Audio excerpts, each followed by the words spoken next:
sempre no horário cedo, no dia certo, né? Da onde ele tirou um ponto preto. Ô, Vini, eu vou mostrar para você da onde eu tirei o ponto, tá?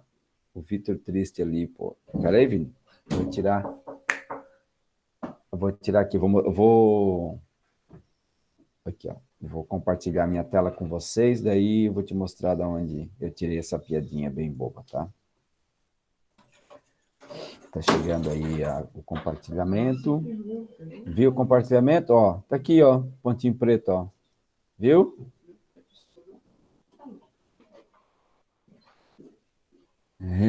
É isso aí. Bota uma foto, ou igual o Thiago, bota ali a sua logomarca de cantor sertanejo, tá? Não sei como faz. Me disseram que é no Google, tá bom? Bom dia, Rafaela. Tudo bem? Alô, alô, bom dia, Rafaela. Bom dia, professor. O meu Tudo computador bem? não estava Hum. ligando, desculpa. Ah, tá. Olha, bem atrasadinha, tá?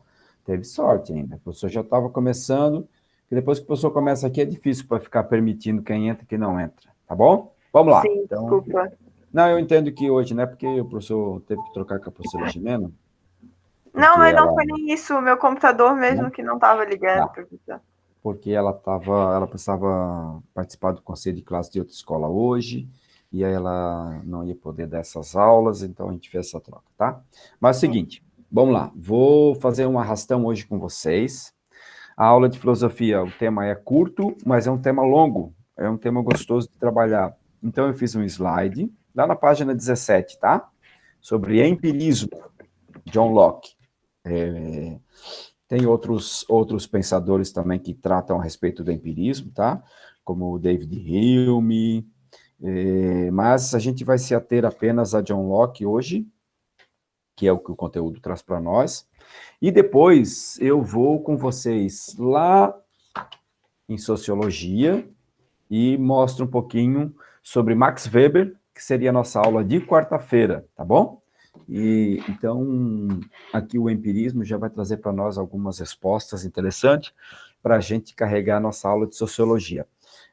Se alguém tem pergunta, dúvidas, comentários, por favor, tá? Não tenha vergonha, não tenha medo, nem preocupação da gravação. Fale, me chame no áudio e vamos fazer a nossa aula. Vamos trabalhar, né? Como se a gente estivesse na sala de aula presencial, gente, tá? Como vocês gostam de participar, gostam de ver.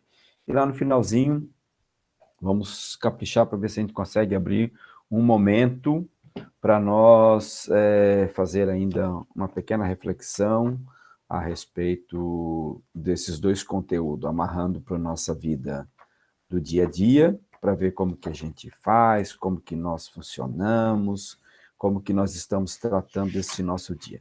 Ok? Muito bem.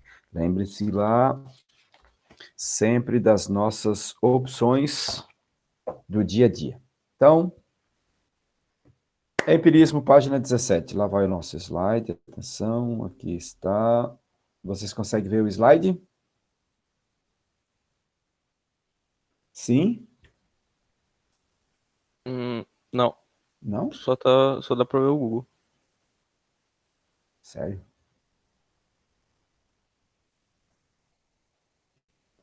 Então, deixa eu me ver aqui, ele não aparece para mim, tá? Então, deixa eu tirar aqui essa apresentação, vamos tentar de novo.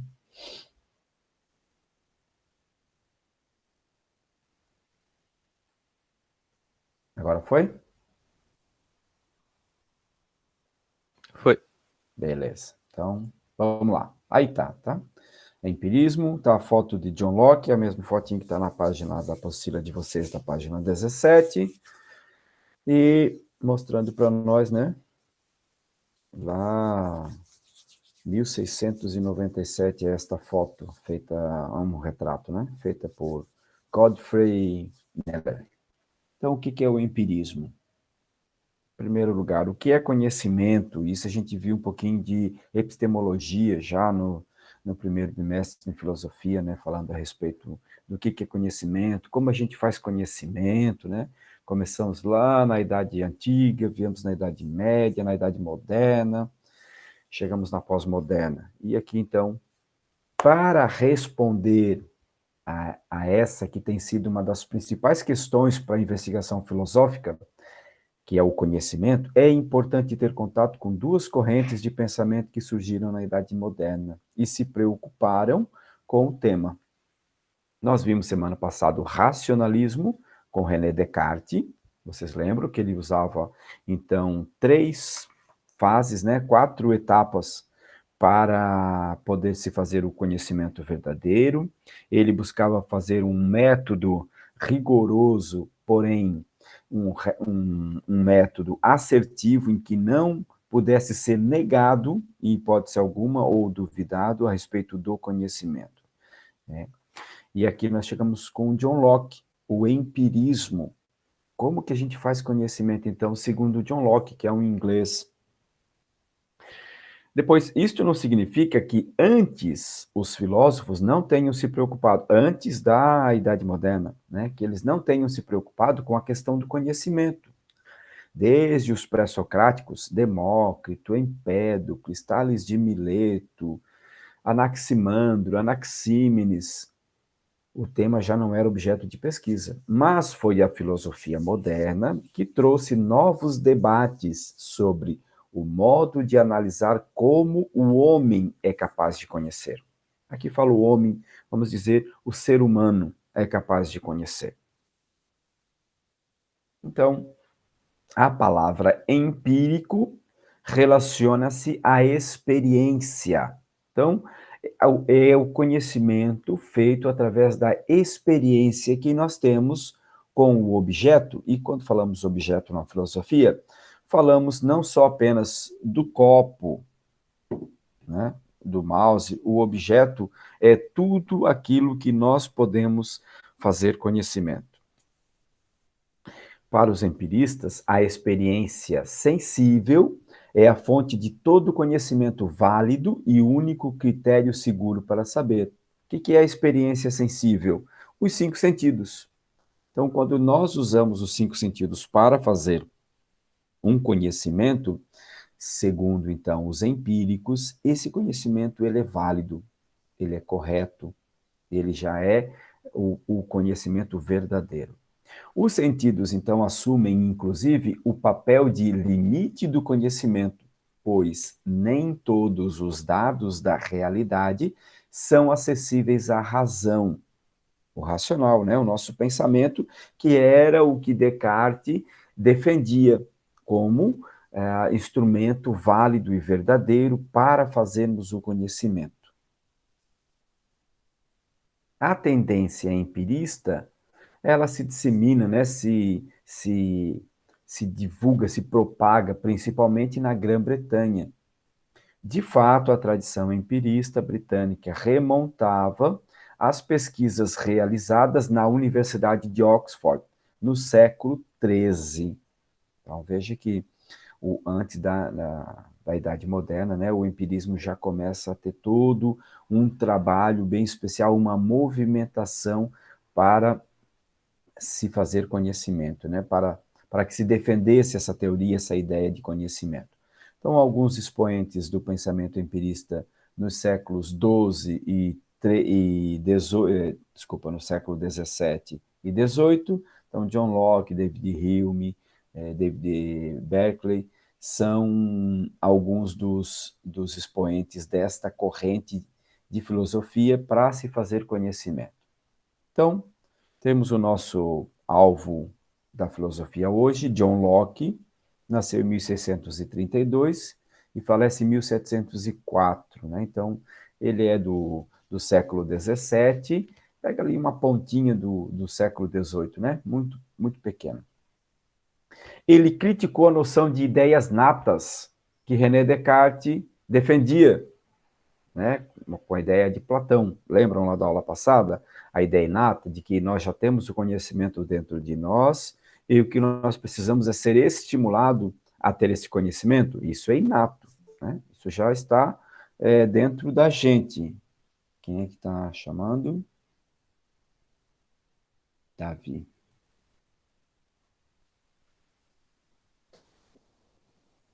Porém,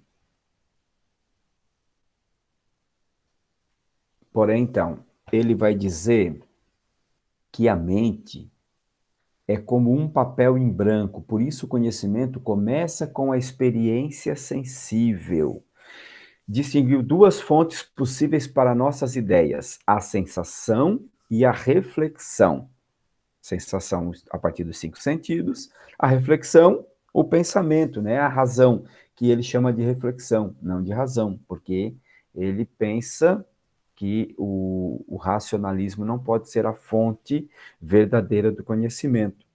A sensação, segundo John Locke, resulta de um estímulo externo pelo qual a mente é modificada por meio dos sentidos. E a reflexão se processa internamente. É a percepção que a alma tem daquilo que nela ocorre. Então,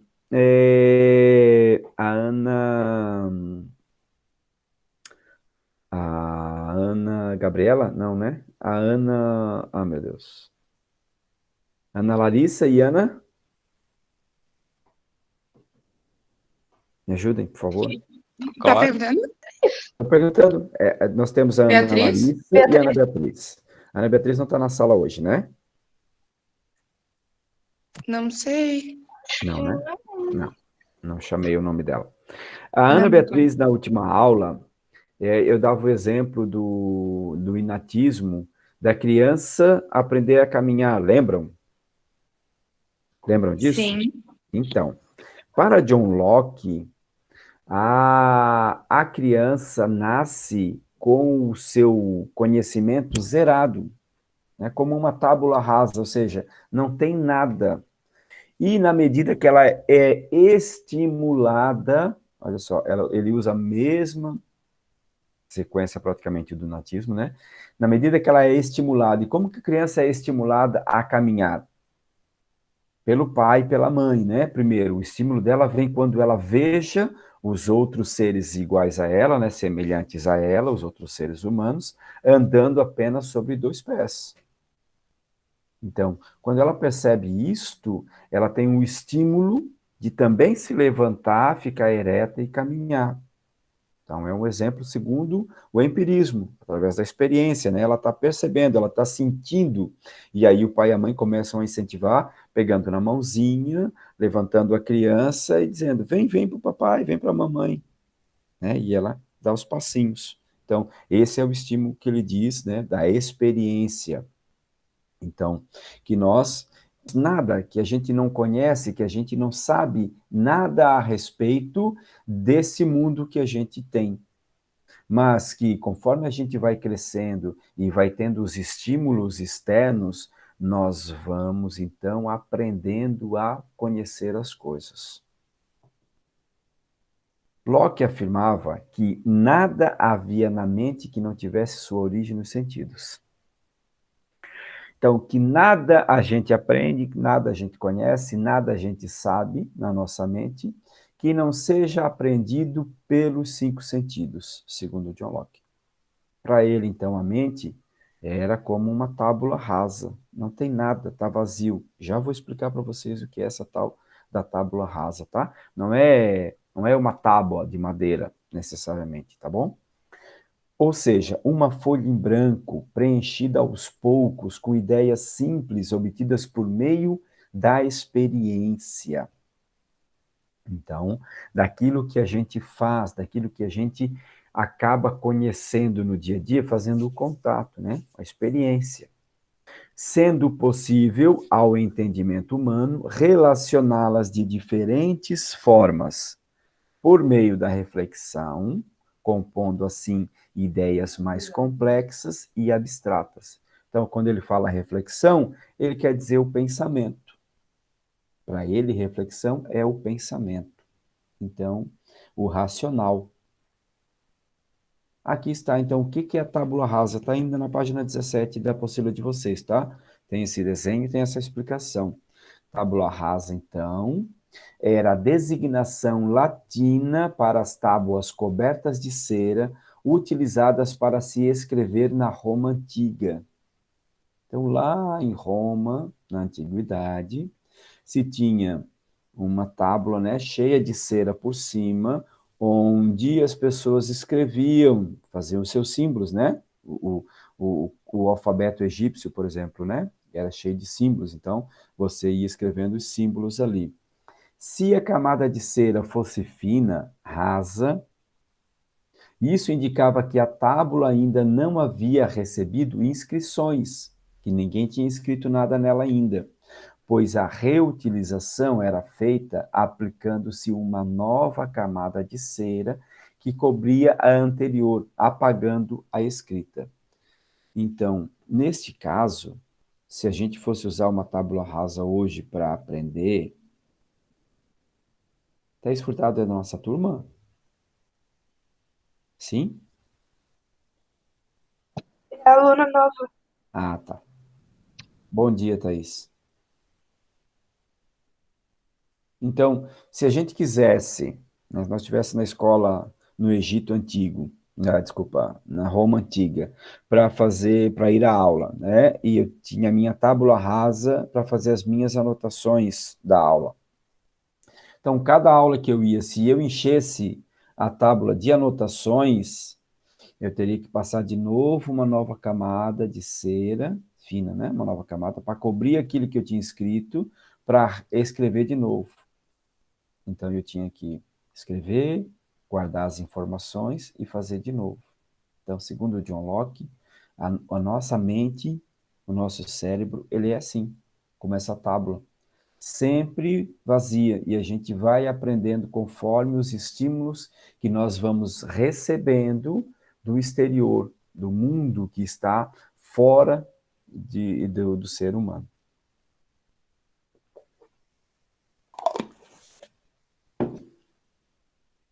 Locke também descrevia a ocorrência de percepções da mente sobre suas próprias operações, que é chamada de capacidade de reflexão, que nada mais é do que o pensamento.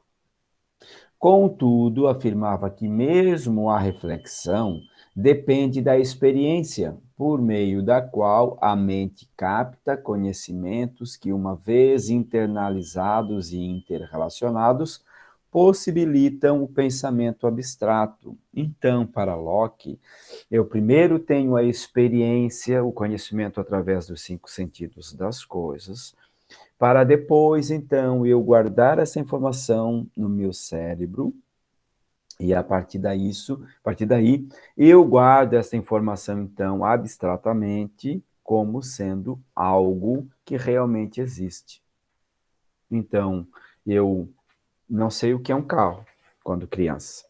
Então, eu passo na rua e vejo, e a mãe diz, ó, um carro, né? E o bebê, um carro, né? Então, eu guardo aquela imagem, então, dentro do meu cérebro, como sendo o carro, e na medida que eu vou crescendo, eu vou para a escola, então, a professora vai lá e passa uma atividade que tem, desenhe um carro, então eu sei o que é um carro, porque eu guardei aquela experiência no meu abstrato, no meu pensamento. Aí está a fonte, então, para nós, do nosso conteúdo. Tem perguntas e tem dúvidas sobre isto?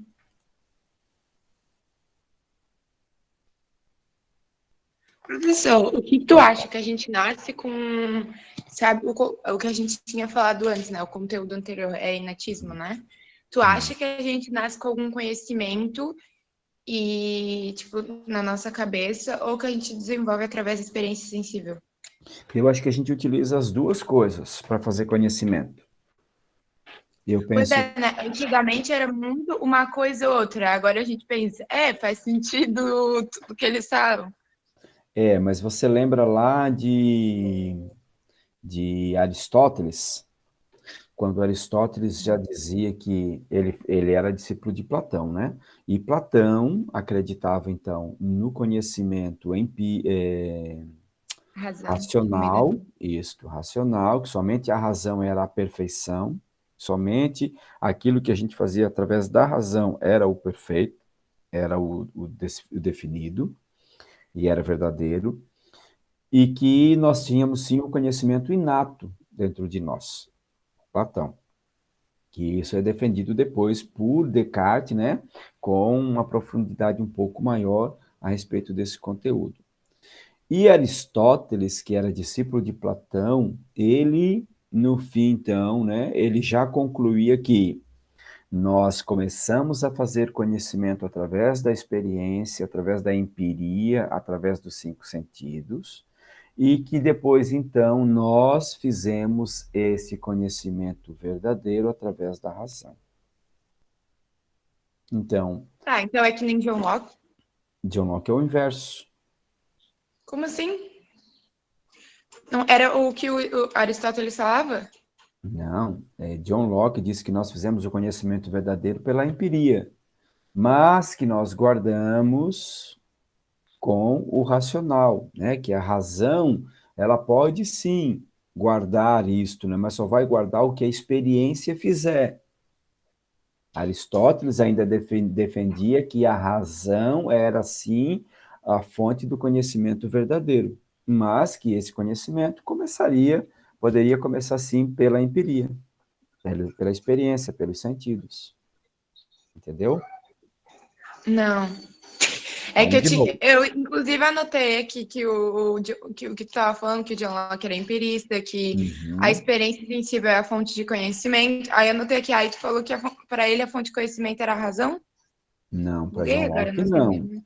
Para John Locke, a fonte de conhecimento é a experiência, somente a experiência, somente pelos cinco sentidos se faz o conhecimento verdadeiro, que pode ser apreendido pelo pensamento, pela razão. E no caso, a abstração, né? No caso, para ele, a reflexão. Aristóteles diz que nós iniciamos o nosso conhecimento pela experiência, através dos cinco sentidos, mas que nós só vamos fazer o conhecimento verdadeiro quando nós racionalizarmos isso. Ficou mais claro? Não. Continua igual. Tá, então o John Locke falou que a gente era primeiro pela razão e depois pelos sentidos. Não, John Locke não. John Locke, ó, eu vou de novo com Meu você Deus, aqui. professor! Tu Calma. fala duas coisas na mesma frase. Tu falou bem assim, ele é por meio da razão, a experiência sensível é a fonte de conhecimento. Tu falou isso? Não, isso é Aristóteles ainda. Olha só. Aristóteles dizia que nós podemos fazer conhecimento através dos cinco sentidos, podemos, mas que esse conhecimento, ele só vai poder se constatar verdadeiro quando nós usarmos a nossa razão. Quando a gente racionalizar, então, tudo isso, a gente vai poder entender e definir que aquele conhecimento é verdadeiro ou não. John Locke diz que o conhecimento verdadeiro é feito através da experiência dos cinco sentidos. E que nós até Tá, então para podemos, John Locke. olha só, ele vai dizer assim, ó, sendo possível ao entendimento humano relacioná-las de diferentes formas, relacioná-las, não fazer o conhecimento verdadeiro, relacionar por meio da reflexão, compondo assim ideias mais complexas e abstratas. Ou seja, eu vou entender que isso aqui é um copo pela minha experiência, porque eu toco nele, porque eu estou vendo que é um copo através da minha razão, segundo John Locke, através da minha razão, eu vou entender que isso pode ser um copo, uma xícara, uma caneca, então eu faço ideias mais complexas dessa abstração, que ele pode servir para eu tomar água, que eu pode servir para me tomar suco, pode servir também para mim buscar água, para lavar alguma coisa, para jogar água, então essas são as ideias mais complexas e abstratas feita através da reflexão, do pensamento. Vou voltar mais um slide para você. Mas ó, aqui, ó, ele vai dizer, para ele a mente é como um papel em branco, por isso o conhecimento começa com a experiência sensível. Então, através dos cinco sentidos, é ali que está a experiência, é ali que está o conhecimento para John Locke. Tem mais uma aqui. Mesmo, mas é o que eu falei. Não, E o professor disse não, que o John Locke era pela razão. Eu não. falei que perguntei, na verdade eu perguntei, se o John Locke é Você diz, o se John conhecimento. Locke faz a mesma teoria de Aristóteles para o conhecimento. Essa foi a sua pergunta. Né? Quando eu falei Aristóteles, então é igual John Locke. Não. Aristóteles ainda mantinha o conhecimento verdadeiro como se fosse feito apenas pela razão, mas que poderia, né, que ele entendia que sim, poderia iniciar esse conhecimento através dos sentidos, da experiência. John Locke não. John Locke vai ser muito categórico, vai dizer que nós só podemos fazer conhecimento verdadeiro através da experiência. E que através da abstração, através da razão, nós podemos fazer outras formas, né, de conhecimento. Podemos fazer a partir daquele já aprendido pela experiência, pela empiria. Entendi. Eu acho que você ainda não entendeu. Não, eu entendi de verdade. A sua voz não foi de quem Não, é por causa que está... é que no meio do caminho eu entendi que o Aristóteles não era a mesma coisa que o John Locke. Aí eu fiz outra pergunta, mas eu acho que o professor não entendeu. Isso, Não, é talvez. que eu perguntei depois, tá, então John Locke, a fonte de conhecimento é por meio da experiência sensível. Isto, exatamente. A fonte do conhecimento para John Locke é a sensibilidade, né? A empiria, a experiência que você tem através dos 5 sentidos. Essa é a fonte do conhecimento para ele. Então, o exemplo mais claro aqui que eu posso dar para vocês é o calor e o frio, né? Então, é o fogão quente, o ferro quente, quando a criança só vai entender que, de fato, é quente, né? Ali no fogão, quando o forno está ligado, quando ele toca a mãozinha. Até então, ele não consegue entender pela abstração, pelo pensamento, pela razão, que ali no forno, quando está ligado, é quente. Por quê? Porque quando ele olha, ele não consegue perceber se está quente ou está frio. Certo? Certo.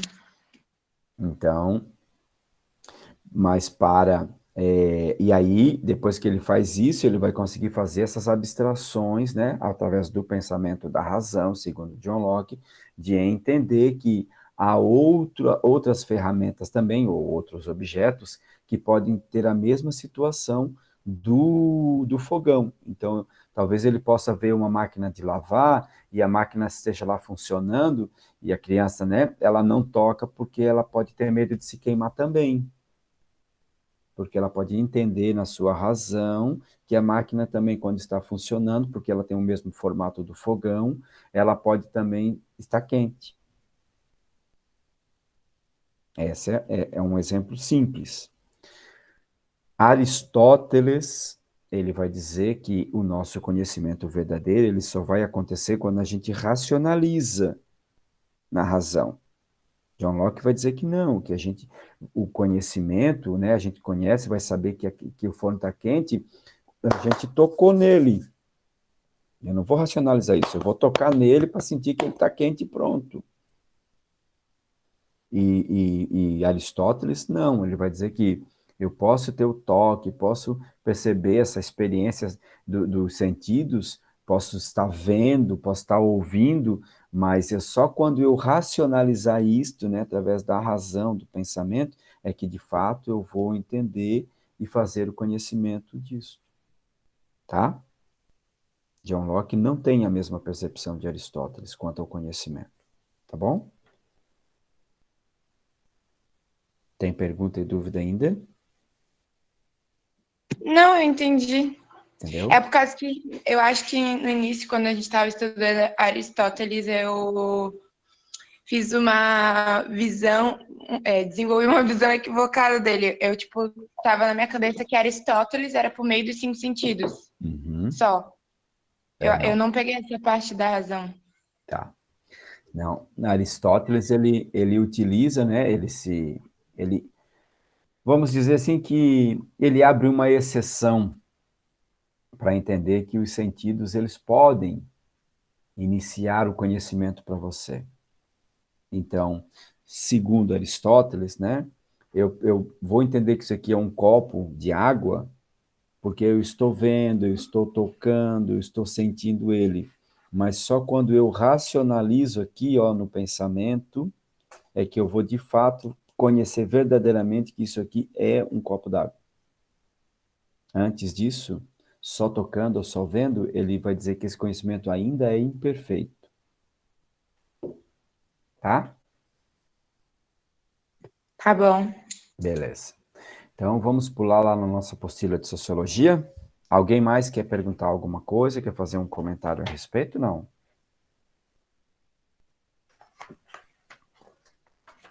Não? Tá bom.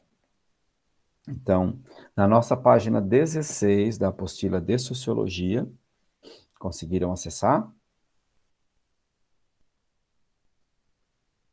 Sim, professor, já Sim? conseguimos. Tá.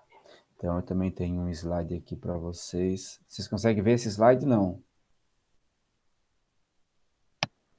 Eu não tô. Tá, Ainda tá no Não, slide né? da tábula rasa. Tá.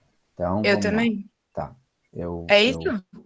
eu, eu vou sair e aí eu vou fazer de novo a apresentação usando este.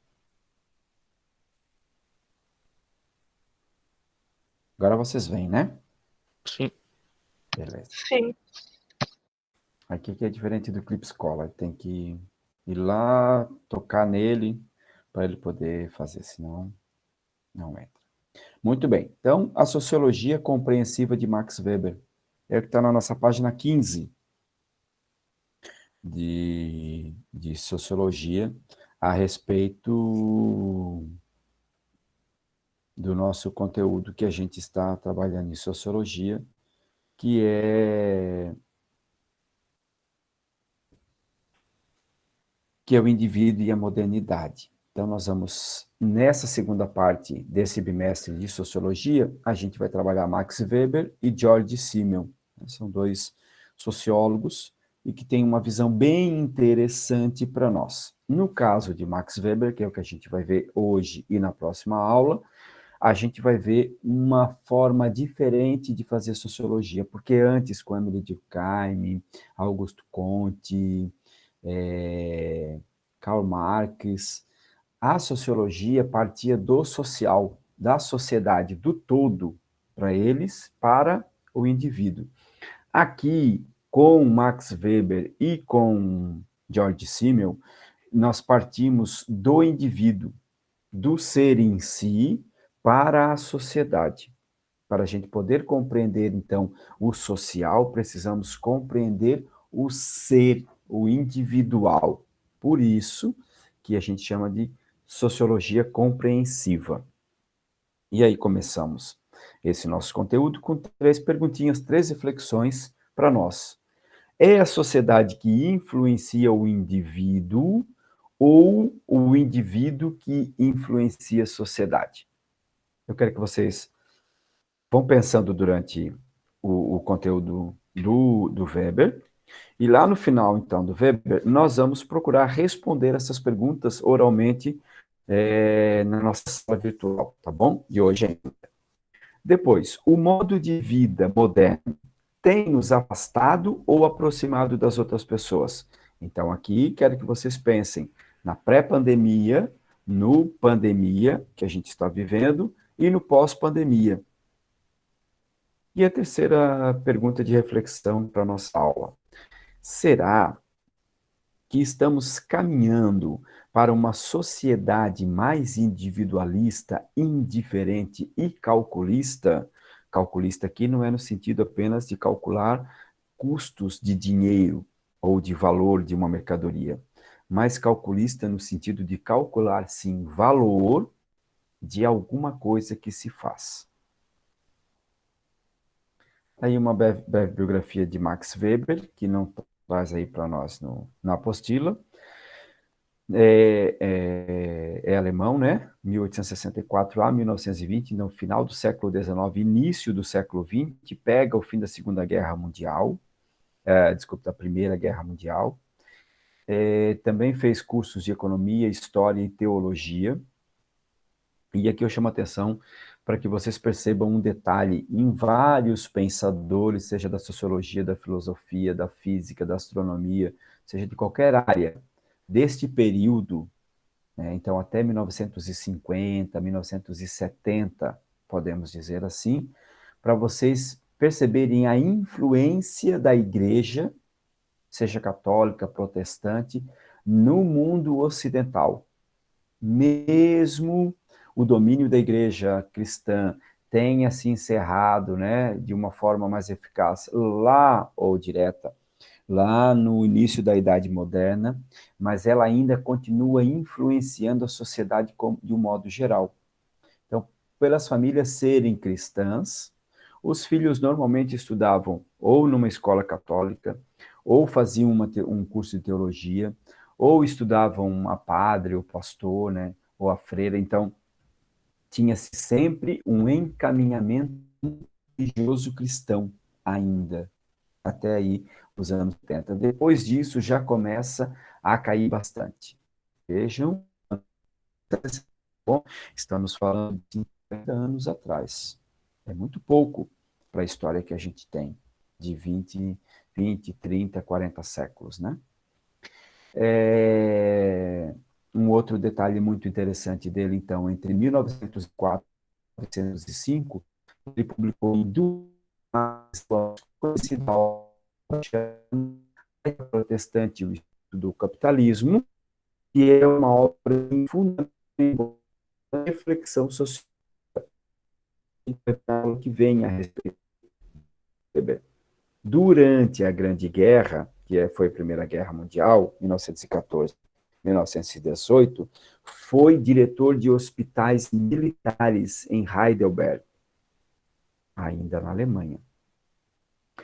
E, no fim da guerra, ele auxiliou nos processos de negociação de paz e na formulação do Tratado de Versalhes, que ainda se usa muito na sociedade civil, né?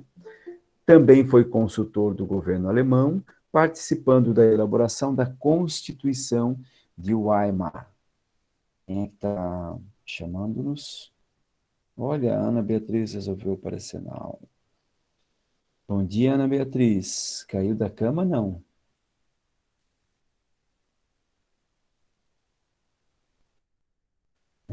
Nada. Muito bom.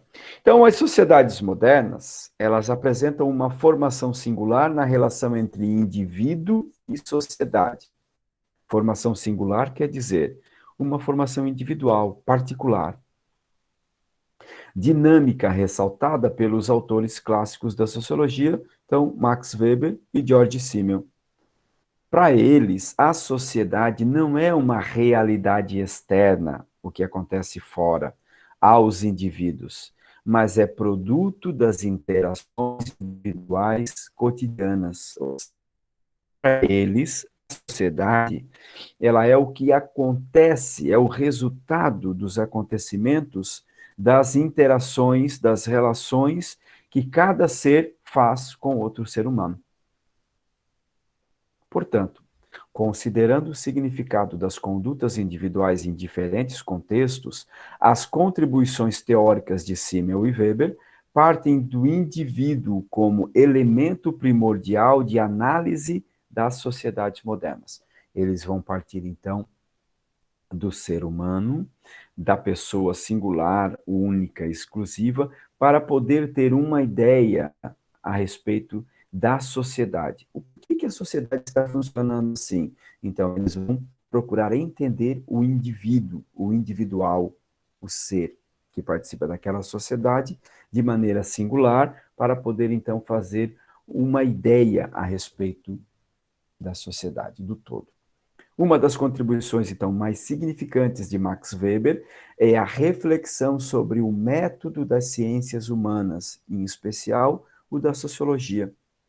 Então, eles vão refletir um pouquinho, né, começar a entender por que a sociologia ela pesquisa a sociedade desta forma. Ao contrário das proposições de Karl Marx, Augusto Comte e Emile Durkheim, que partiam de uma análise que apresentava a preponderância da sociedade sobre o indivíduo. Então, esses autores partiam da ideia de que a sociedade ela influenciava o indivíduo, o individual, e por isso ele se modificava, ou por isso ele vivia daquela forma, ou ele reagia dessa maneira. Max Weber vai fazer o contrário. A sociedade se comporta assim porque o indivíduo é quem é quem dirige, é quem faz essas ações para que a sociedade se comporte desta forma. Weber apresenta, então, o indivíduo como elemento central de explicação dos fenômenos sociais. Em outras palavras, o indivíduo é o ponto de partida para a compreensão dos fenômenos sociais, não podendo ser compreendido como agente meramente passivo dos efeitos coercitivos dos fatos sociais. Desse modo, a sociedade não é um fato externo que se impõe aos indivíduos e condiciona suas ações, mas ele é resultado direto das relações sociais entre indivíduos. Para esse autor, então, interessa compreender quando a ação de um indivíduo é motivada ou orientada pela relação com os demais, interação. Afinal, nossas atitudes diárias também levam em consideração as ações, as reações e as opiniões daqueles que nos cercam. Por isso que a gente vive, né, ou reage desta maneira, porque nós estamos suscetíveis às outras pessoas que fazem parte ou que estão ao redor da nossa vida, do nosso dia a dia.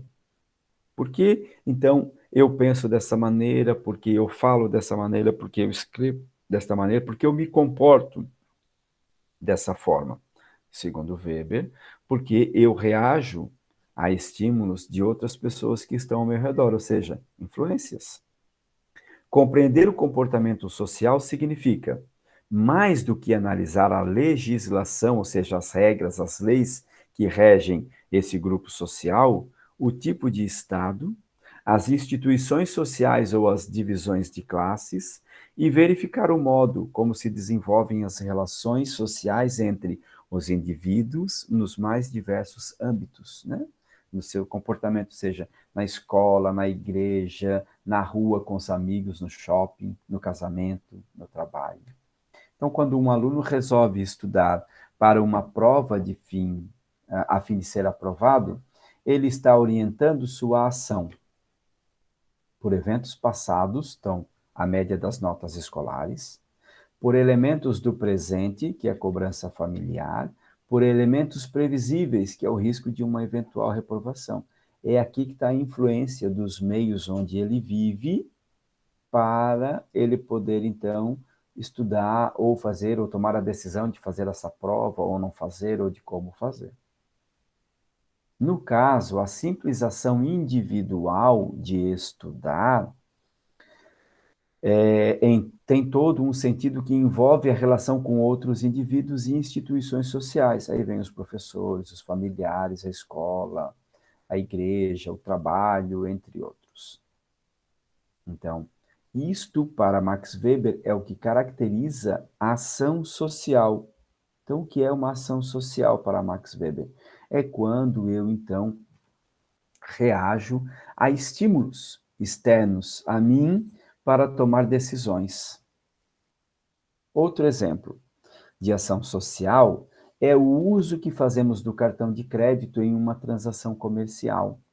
Ao comprar um produto em um estabelecimento comercial utilizando o cartão bancário, o que garante ao comerciante que ele receberá o valor devido pelo produto vendido. O que vai garantir?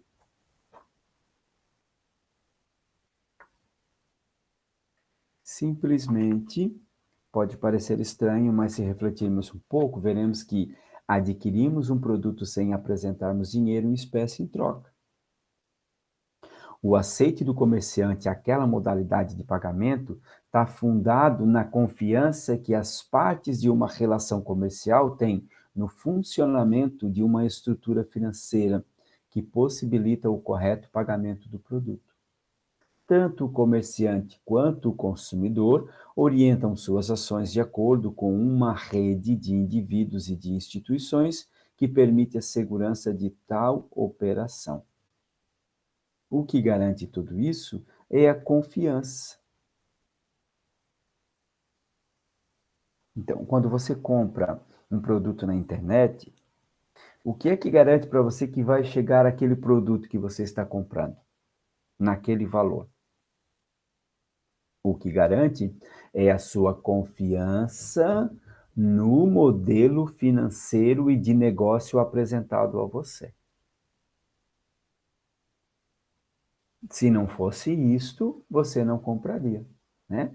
Se vocês perguntar ao pai e à mãe, que viveram o início das vendas via internet, para eles lá no princípio, como que a gente fazia para confiar? Então, a grande maioria das pessoas não faziam compras pela internet. Por quê? Porque não confiavam que o produto fosse chegar. Aqui, relação de indivíduo e sociedade.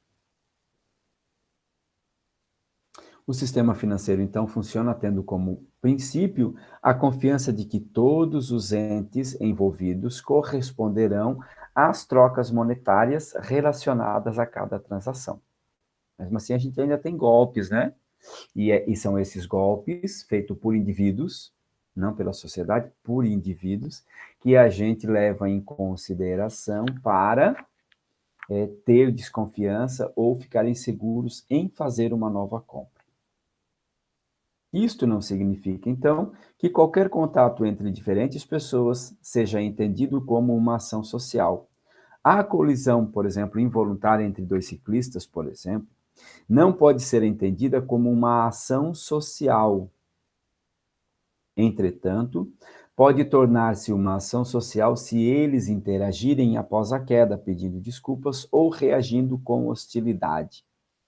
Uma ação só pode ser classificada como social quando estiver relacionada a outra pessoa, grupo ou instituição social com interesses e fins específicos, tendo em vista as expectativas e as possibilidades de ação dos envolvidos. Então, lá na página 2 do caderno de atividade de vocês, tem uma definição do que é um fato social, que é justamente isso. Está lá assim, ó. Fato social, toda maneira... Desculpa, não é o fato social aqui, ó, é ação social. É a página 7, tá? Então, diz assim, ó, ação social. O significado das ações dos indivíduos quanto à ação ou a expectativas dos outros. Trata-se, portanto, das motivações das ações individuais que, para Weber, sempre estão condicionados pelas ações dos outros. Então, essa definição está lá na página 7 do caderno de atividade de vocês, tá bom? Então, vocês podem acessar aí no impresso, ou no digital também. Então, entretanto, pode tornar-se uma ação social se eles interagirem após a queda. Uma ação só pode ser classificada como social quando estiver relacionada a outra pessoa, grupo ou instituição social, com interesses e fins específicos, tendo em vista as expectativas e as possibilidades de ação dos envolvidos. Então, comportamentos individuais simultâneos, como o fato de as pessoas abrirem os guarda-chuvas para se protegerem de um temporal, não caracterizam uma ação social. Então, uma ação social não é simplesmente a coletividade de ações. Uma ação social só vai ser caracterizada de fato quando você interagir com outra pessoa. Então, se você estiver numa multidão, que várias pessoas abriram o guarda-chuva, e você tentou abrir o seu e ele não abriu, e você então pediu ajuda para outra pessoa abrir esse guarda-chuva para você, aí sim você está fazendo uma ação social. Max Weber, então, classificou as formas de ação social em categorias analíticas denominadas de tipos ideais. Instrumentos de análise sociológica em que se tipifica a realidade social para estudá-la. Weber aplicou esse instrumento para analisar a ação social, indicando 4 tipos. Nelas, o autor apresenta um instrumento de análise e compreensão dos fenômenos sociais, tá? Então, os tipos de ação estão aqui. Racional com relação a fins, racional com relação a valores, afetiva e tradicional. Bem rapidinho, tá? Então, com relação a fins, ocorre quando o indivíduo age de acordo com os meios necessários ou adequados para a realização de determinados objetivos previamente definidos. Trata-se de uma ação social que vincula a relação entre os fins e os meios, sem a interferência dos afetos, sentimentos ou das tradições. É possível perceber a ação racional em relação a fins quando um profissional decide realizar um curso de especialização para poder ampliar suas perspectivas profissionais. Então, é quando ele utiliza, né, o fim para justificar o meio que ele está utilizando. A ação social racional em relação a valores. Racional, ó, tá? Racionalização. Ocorre quando os indivíduos se orientam segundo determinados princípios ou valores, agindo conforme suas convicções. Os valores que motivam as ações dos indivíduos podem ser éticos, políticos, estéticos ou religiosos. E trata-se de uma ação racional, pois os indivíduos utilizam os meios necessários para a concretização das suas convicções particulares. De afetiva, que pode ser determinada pelos afetos, pelos sentimentos ou pelas emoções. Não se trata de uma ação racional, já que envolve a satisfação imediata de um impulso. Em geral, podemos perceber a ação social afetiva quando evidenciamos a ação agressiva, exaltada das multidões, seja de um show, partida de futebol, de manifestação populares e outros. E a tradicional, tá? Que é determinada pelos costumes, que corresponde à maior parte de nossas ações, tais como os deveres que executamos sem refletir diretamente a respeito. Então, um desses exemplos é o casamento, o noivado ou o namoro com uma aliança de compromisso. Então, quando nós utilizamos isso, nós estamos fazendo uma ação social tradicional que Max Weber traz para nós, tá? Na semana que vem, eu volto um pouquinho de novo nesse assunto para a gente tratar um pouquinho mais e fazer uma conclusão a respeito disso, tá bom? Porque o nosso tempo já estourou. Tem perguntas, tem dúvidas, tem comentários? Eu ainda acho que tá normal meu áudio? Pode falar. É que a minha internet deu uma bugada. Eu ainda acho que o conhecimento é por meio da sociedade. Eu acho que a sociedade influencia o indivíduo, não que o indivíduo influencia a sociedade. Que Então, para tá. mim faz muito sentido. Então, fica pensando nisso durante a semana, tá? A sociedade, ela não é composta dos indivíduos? Ela só não Sim, pode... só que a gente se influencia com o todo, não com uma pessoa só, geralmente. Será? Quando a gente tem os artistas, os youtubers, os influencers... Fica de dúvida para você, tá bom? Tá vendo? Não, bonito que ele joga na roda e depois fica rindo da minha cara. Não estou rindo da sua cara. Eu estou rindo da situação, né, que eu coloquei a gente, né? Porque acabou o nosso tempo de deixar vocês assim nessa dúvida de se é a sociedade, se é o indivíduo. Respeito a opinião de cada um, tá? Respeito a Eu acho que é sua. os dois, né? Mas quero que vocês fiquem pensando e refletindo a respeito disso durante a semana, observando todas as hipóteses, tá? Se a sociedade é composta de indivíduos, de pessoas Eu únicas e pensei singulares. se fosse recíproco, tipo, a sociedade influencia o indivíduo e o indivíduo influencia a sociedade, tipo, se fosse os dois, não sei, pensei.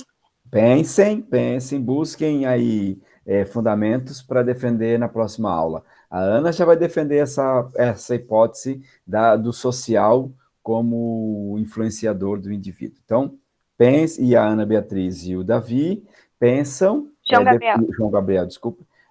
Defendem essa posição de que é um composto. Então, pensem aí, tá? Busquem argumentos, justificativas para a próxima aula a gente fazer um bate-papo de uns 10 minutos a respeito desse conteúdo. E o professor, Fala. desculpa pelo horário, porque eu não consegui entrar, só que foi problema pessoal, tipo, foi no celular mesmo, não tava conseguindo, foi com o meu celular. Tá bem. Então, Antes, caso, capricha lá na próxima só aula, para justificar. beleza? Tá certo, sem problemas. Gente, Desculpe, assim, a pressa tá para ir embora, mas é que tem outra turma lá me esperando. Um ótimo fim de semana para vocês, curtam, divirtam, fiquem com a dúvida, pensem bastante.